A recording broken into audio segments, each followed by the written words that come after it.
All right, welcome back to Musicians Edition. Today we're looking at the Essential Elements snare drum book again, and we're going to start with number 122.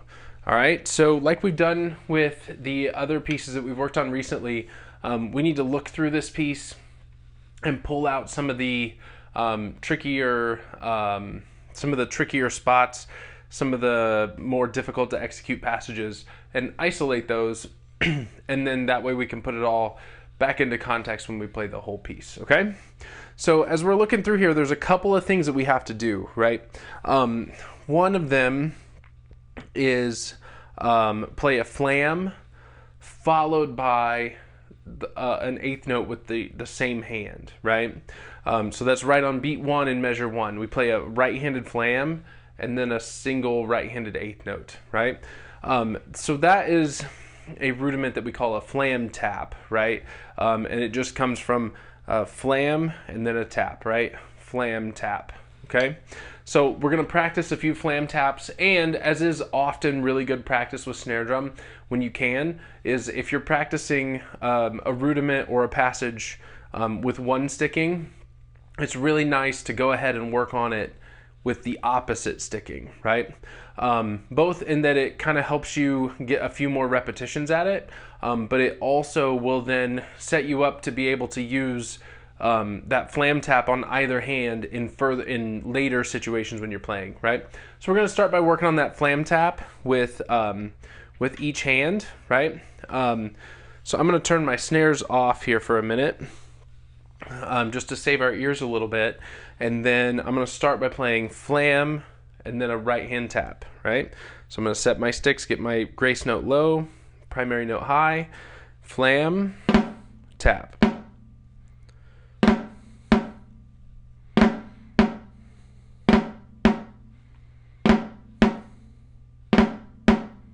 Right, and you'll notice since both of those eighth notes, the way it's written here, are the same dynamic, I'm going to make sure that both of my right hand notes sound the same, right? So if we practice just the right hand without the flam, it should be two notes that sound exactly the same.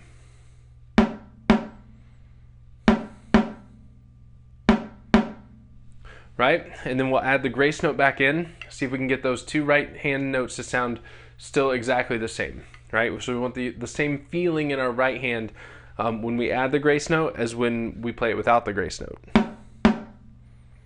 With the grace note, without the grace note, with the grace note, same feeling in the right hand. Okay? Now we can put this into a check pattern. Remember we kind of talked about that in a few previous videos, but the idea is we're going to play the passage in a simpler version, followed by playing the passage in its full version, right? So we're going to play right, right, and then flam, tap, and we'll just alternate those two things, starting with just right, right without the grace note, and then with the grace note. Without, with. Okay? Once I like how that sounds, I'm going to flip it around and practice it with my left hand. So two left hand notes that sound exactly the same. Right? Make sure I get that where I want it. Make sure it sounds nice and consistent and it's comfortable in my left hand. Okay, now I'm going to add the grace note now, which was with my right hand. Okay?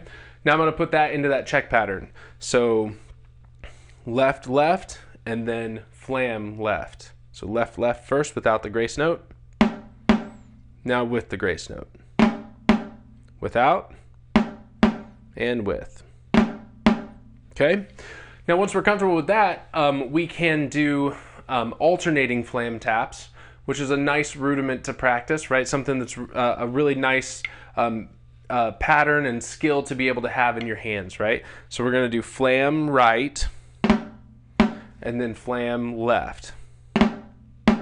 So right hand flam, right hand tap, left hand flam, left hand tap. And then we'll go back and forth. Flam right, flam left. Okay?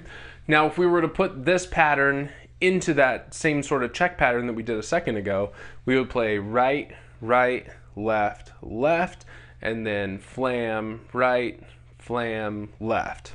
So I'll show you what that looks like.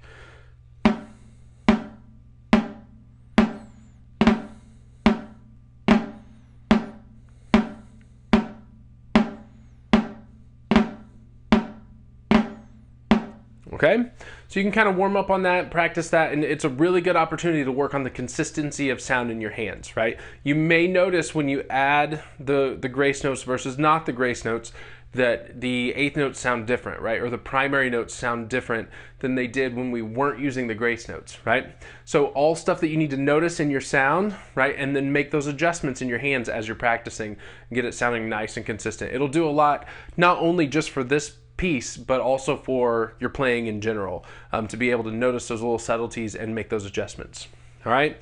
The next thing we have to do is another rudiment that's called a paradiddle, right? You notice in beat 2 of measure 1 in number 122, we have the sticking left, right, left, left. Okay, and that's commonly referred to as a paradiddle, left, right, left, left. So we'll practice that sticking a couple of times. Left, right, left, left.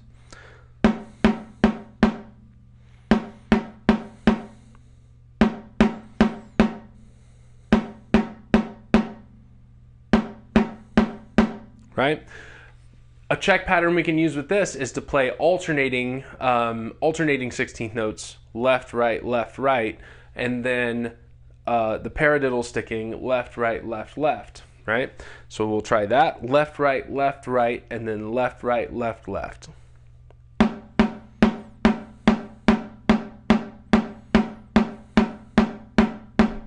Right? And if you can get that sounding really, really consistent, if you had someone listening to you that could close their eyes and listen, they shouldn't be able to tell when you're using the paradiddle sticking versus the alternated sticking, right? It all sounds exactly the same. That's the kind of control we're trying to foster in our playing here, right? Now, just like we did with the flam tap, we want to flip that sticking around, practice it on our right hand, right? So we start by going right, left, right. And then play that a few times, get nice and comfortable with it. And then once that feels pretty good, put it in that check pattern. So now we're going to go right, left, right.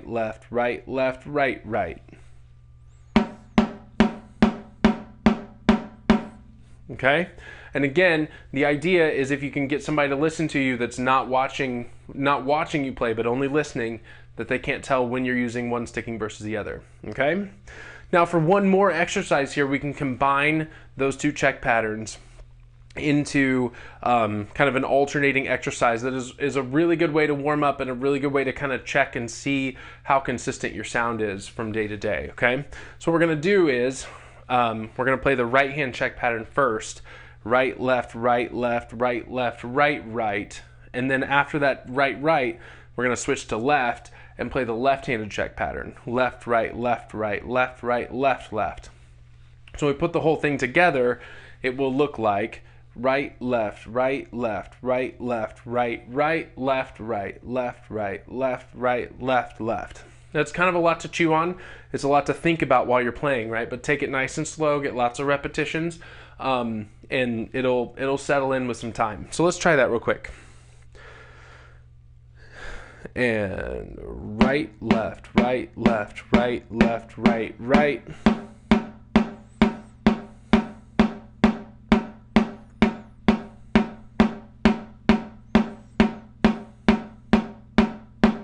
Once we put those two things together, you can start to see the purpose of the paradiddle sticking, right? The purpose of using those two rights or two lefts at the end of that string of 16th notes is to flip your sticking around and be able to get on the other hand, right? So when you look at beat 2, what we're trying to do in beat 2 is get our sticking to go back to the right hand for beat 3, right? And that's why we use left, right, left. Right? Nice little tool to have in your back pocket, because there's lots of times that you're going to want to end on one hand or the other hand, and you can use that little paradiddle sticking to get yourself there. Okay? So now that we've kind of worked out those two little skills, the other couple things in here, we've either seen in previous pieces or whatever. So we're kind of ready to put this whole thing together. Just remember, when we play the buzz rolls, we're going to use the same roll pulse that we've been using, which is right, left, right? We're thinking of the buzzes, such as beat 4 of measure 1, as buzz, buzz, buzz, buzz, right, left, right, left. Okay? And if you look at all of the rolls in this piece, all of the rolls end, when we come out of the roll, the next note is a right. So that tells us that we want to start all of the rolls on our right hand, so we can play right, left, and then come out of the roll with our right hand the way that it's written on the page, okay? So every time we see those buzzes, we're thinking right, left, right, okay? All right, so now let's try putting this whole thing together now that we've kind of isolated those skills. But remember, take your time working out those things.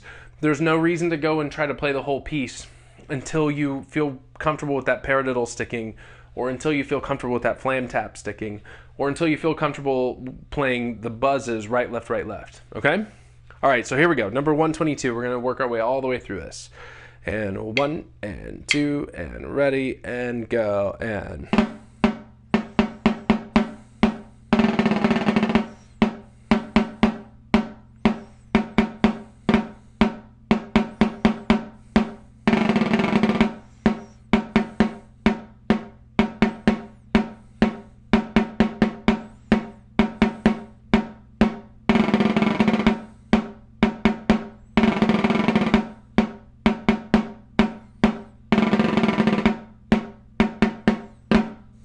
All right, now we're gonna do it one more time. I'm gonna go ahead and turn my snares on, and then we're gonna play it just a little bit faster this time, okay? So last time through with the snares. 1 and 2 and ready and go and...